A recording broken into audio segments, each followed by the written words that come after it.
नमस्कार दोस्तों, स्वागत है आपका अनुभव मिश्रा के साथ साइनिंग ऑफ 2.0 में। हम पढ़ रहे थे बिजनेस स्टडी क्लास 12 का सेकेंड टर्म का एग्ज़ाम जो होने वाला है कंज्यूमर प्रोटेक्शन। ठीक है, हमने पार्ट 6 में कवर किया डिस्ट्रिक्ट फर्म को, और आज हम पढ़ने वाले हैं स्टेट कमीशन। क्या स्टेट कमीशन? अगर किसी कंज्यूमर को डिस्ट्रिक्ट फर्म के द्वारा दिए गए डिसीजन से सेटिस्फैक्शन नहीं मिलता है तो with in 13 days he will appeal against the judgment in state commission. ठीक है, 30 दिन के अंदर अंदर वो क्या कर सकते हैं, कंज्यूमर अपना अपील स्टेट कमीशन के पास कर सकते हैं। ठीक है, आप पढ़ते हैं स्टेट कमीशन क्या होता है। उससे पहले आप मेरे चैनल पे आए हैं तो लाइक, शेयर एंड सब्सक्राइब करना ना भूलें। धन्यवाद। अब आगे बढ़ते हैं, चलिए टाइम वेस्ट बिना किए।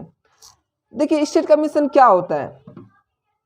इसमें भी जिस प्रकार आप डिस्ट्रिक्ट फॉर्म में पढ़े कि एक प्रेसिडेंट होता है और 2 अदर मेंबर होते हैं, इसमें भी क्या होता है आपका, इसमें भी होता है प्रेसिडेंट। ठीक है, प्रेसिडेंट एंड 2 अदर मेंबर्स। ठीक है, इसमें भी 2 मेंबर होते हैं और एक प्रेसिडेंट होता है जो कि आपकी सारी कार्रवाई को सुनती है, पक्ष विपक्ष की सारी देखभाल करती है। ठीक है, और जो ये प्रेसिडेंट है ये कौन हो सकता है? President can be a retired and working जज, या फिर वो जो प्रेसिडेंट है या तो वो रिटायर्ड जज हो या फिर वर्किंग जज हो के काम कर रहा हो। ठीक है, और इनको कौन करता है, इनको अपॉइंटेड कौन करता है? दे ऑल आर अपॉइंटेड, सारे के सारा किसके द्वारा अपॉइंटेड होते हैं? By state government. ठीक है, स्टेट गवर्नमेंट के द्वारा क्या होता है, सारे के सारे अपॉइंटेड होते हैं स्टेट कमीशन में। जैसा कि मैंने कहा कि कंज्यूमर डिस्ट्रिक्ट फर्म से अगर सेटिस्फाइड नहीं है अपने डिसीजन को लेके तो वो इसमें करवा सकता है अपना अपील विद इन 30 डेज। यदि, और इसका दूसरा भी है कि यदि, अब इसको सही से सुनिएगा, यदि आपका गुड्स एंड सर्विसेज जो है 20 लाख, ठीक है, कितना, 20 लाख और लेस देन 1 करोड़।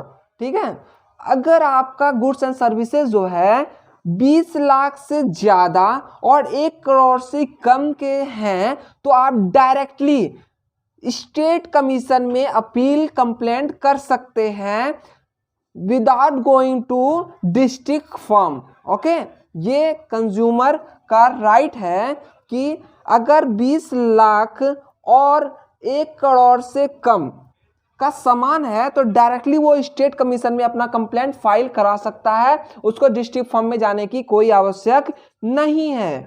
ठीक है, और can be filled in state commission against send for testing in laboratory and given decision. ये फिर क्या करते हैं, ये वही जो डिस्ट्रिक्ट फर्म में होता है अपना जो क्या बोलते हैं, जितने भी वो जो होता है आते हैं गुड्स एंड सर्विसेज जो आते हैं, ये कहाँ जाते हैं? लेबोरेटरी में। ठीक है, लेबोरेटरी में जाते हैं और क्या होता है, इसमें सारे एजेंसीज काम करती है और टेस्टिंग करती है लेबोरेटरी में, और फैसला जब आता है डिसीजन, यहाँ पे डिसीजन में क्या होता है, देखिए यहाँ पे है कि यहाँ पे आपको फैसला का जो आप अगेंस्ट कंज्यूमर जो फाइल करता है किसी भी चीज के लिए कंप्लेंट, तो यहाँ पे क्या होता है, यहाँ पे उसके जो सेलर के अगेंस्ट में है वो आ जाता है। अगर कंज्यूमर अगर करता है कंप्लेंट फाइल तो उसके पक्ष में क्या आ जाता है, फैसला आ जाता है, उसको जरूरत नहीं पड़ता नेशनल कमीशन में जाने के लिए। ठीक है, उसको यहीं पे हो जाता है। अगर ऐसा होता है बाय चांस कि स्टेट कमीशन में उसको नहीं मिल रहा फैसला, तो वो फिर कहाँ जा सकता है, वो जा सकता है स्टेट कमीशन में। तो अब नेशनल कमीशन में। तो हम तीसरा पढ़ेंगे, क्या पढ़ेंगे? National commission. ठीक है, जैसे कि अपना सुप्रीम कोर्ट होता है ना, ठीक उसी प्रकार आप नेशनल कमीशन को मान सकते हैं। जैसे अपना स्टेट कोर्ट होता है ना, उसी प्रकार आप स्टेट कमीशन को मान सकते हैं। जैसे अपना डिस्ट्रिक्ट कोर्ट होता है ना, उसे डिस्ट्रिक्ट फर्म मान सकते हैं। ठीक है, ये अलग अलग फर्म है अपना कंज्यूमर राइट्स के लिए। अब नेशनल कमीशन क्या है, इसमें भी क्या होता है, एक प्रेसिडेंट होते हैं, ठीक है, एक प्रेसिडेंट होते हैं और 4 मेंबर होती है इसमें। ठीक है, 4 मेंबर्स होते हैं इसमें, और इसमें कंपलसरी है इन 4 मेंबर में से 1 वुमेन होना चाहिए। ठीक है, 1 वुमेन ही होना चाहिए इन 4 मेंबर में से। वही इनको अपॉइंटमेंट कौन देता है, all appointed by central government. इनको देते हैं, जो अपॉइंटमेंट करते हैं इन सब 5 को, सेंट्रल गवर्नमेंट के द्वारा इनको अपॉइंटमेंट किया जाता है। ठीक है, और इसमें जो है फाइल जो होता है कंप्लेंट कंज्यूमर के द्वारा, कौन करता है इसको, क्या बोलते हैं, कंज्यूमर जो इसमें कर सकता है फाइल, इसमें कौन कर सकता है, जिसकी गुड्स एंड सर्विसेज की वैल्यू 1 करोड़ से ज़्यादा हो। फिर सुनिए, जिसकी गुड्स एंड सर्विसेज की वर्थ या वैल्यू 1 करोड़ से ज़्यादा हो, तो वो डायरेक्टली नेशनल कमीशन में अपना अपील कर सकता है कंप्लेंट फाइल। ठीक है, कंज्यूमर। लेकिन 1 करोड़ से कम है तो उसको स्टेट कमीशन में जाना पड़ेगा, और 20 लाख से कम है तो उसको डिस्ट्रिक्ट फर्म में जाना पड़ेगा। फिर डिस्ट्रिक्ट फर्म में अगर वो नहीं, उसको सेटिस्फेक्शन मिलता है तो वो जाएगा स्टेट कमीशन, और यहाँ पे आने के 90% चांस है और 99% चांस है कि उसको यहाँ पे मिल जाता है अपने पक्ष में फैसला, और नहीं मिलता है बाई चांस तो नेशनल कमीशन में वो जा सकता है। लेकिन उसको इस सारे सीढ़ियों को पार करना पड़ेगा। लेकिन 1 करोड़ से ज्यादा है उसका value worth goods and services का, तो नेशनल कमीशन में डायरेक्टली वो कंप्लेंट फाइल कर सकता है। ठीक है, और इसमें वही होता है, कंप्लेंट करती है गुड्स एंड टेस्टिंग, और टेस्टिंग होती है लेबोरेटरी में, टेस्टिंग होता है if required and give judgment. ठीक है, जब लेबोरेटरी में टेस्टिंग होती है तो इनके द्वारा, इन 5 मेंबर के द्वारा, 4 मेंबर और एक प्रेसिडेंट के द्वारा फैसला दिया जाता है, जजमेंट आता है। और जजमेंट जो आता है, वो जो पार्टी होती है कंज्यूमर, वो क्या होता है, अगर सेटिस्फेक्शन हो जाता है अपने फैसले से, उसके पक्ष में आता है कंज्यूमर के पक्ष में, तो वो कहाँ जा सकता, वो क्या बोलते हैं, अगर पक्ष में आ गया तो उसका केस यहीं पे खत्म हो जाएगा। यदि इफ एग्रीव्ड, मतलब जो इस घटना से दुर्घटित है consumer, if aggrieved party not satisfied with the judgment then can file a complaint in Supreme Court with in 13 days. यदि कोई कंज्यूमर इस जजमेंट से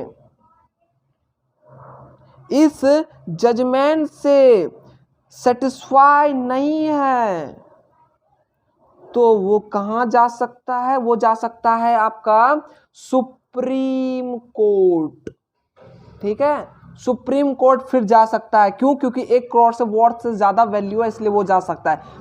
स्टेट कमीशन नहीं जा सकता, ना डिस्ट्रिक्ट कमीशन जा सकता है, लेकिन नेशनल कमीशन जा सकता है। और यहां भी आपका क्या है कि जो डिस्ट्रिक्ट फॉर्म से उठ के आया है स्टेट कमीशन में, स्टेट कमीशन से उठ के आया नेशनल कमीशन में, यहाँ पे क्या होता है, जो डिस्ट्रिक्ट फॉर्म से नेशनल कमीशन तक आया है, यहाँ पे उसका 100% श्योर है कि यहाँ पे उसके पक्ष में फैसला आ जाता है, उसको सुप्रीम कोर्ट जाने की जरूरत नहीं है।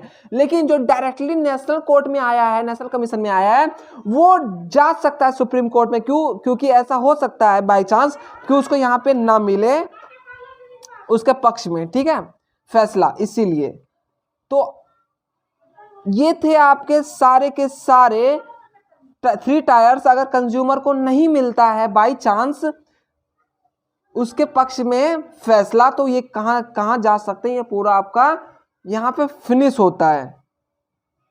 देखिए अब पढ़ते हैं कि कंज्यूमर जब फाइल अपना कंप्लेंट डालती है तो उसको क्या क्या रेमेडीज मिलती है। ठीक है, रेमेडीज क्या क्या मिलती है। तो पहला है आपका जो रिफंड करती है, क्या करती है, refund, refund of the price paid, जितने की, जैसे मान लीजिए मेरा चश्मा है, ये चश्मा मेरा 100 रुपये का है, अगर ये मेरा मैंने वहाँ देखा नहीं, यहाँ पे ये स्क्रैच होगा, ये टूटा होगा, तो ये जाएंगे कंप्लेंट करेंगे, तो कंप्लेंट करने के बाद अगर मुझे कुछ मिलता है तो वो मुझे इसके प्राइस जितने का होगा वो वापसी कर देगा, रिफंड कर देगा। तो ये होता है रिफंड ऑफ द प्राइस, ठीक है, पहला।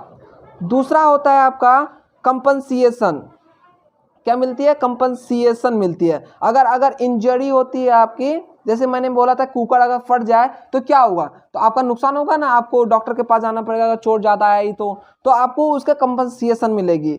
तीसरा मिलेगा आपको withdraw of hazardous goods and services, ठीक है, अगर कोई डेंजरस, अगर कोई खतरनाक दुर्घटना हो जाती है तो उसके लिए क्या होगा, मार्केट क्या करेगी, विड्रॉ करेगी, withdrawal of hazardous goods from market, ठीक है। और तीसरा क्या है, चौथा क्या है आपका,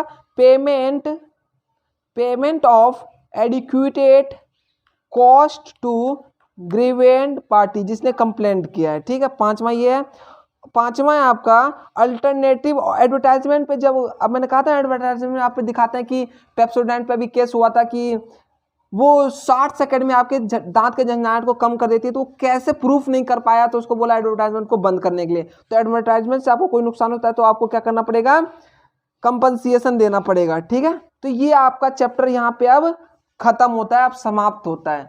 आई होप आपको ये पूरा सफर अच्छा लगा हो, और आगे हम पढ़ेंगे स्टाफिंग चैप्टर। आज के लिए इतना ही, पढ़ते रहिए अनुभव मिश्रा के साथ, साइनिंग ऑफ 2.0। धन्यवाद, और हाँ, लाइक शेयर और सब्सक्राइब करना ना भूलें। Thank you very much to watching this video.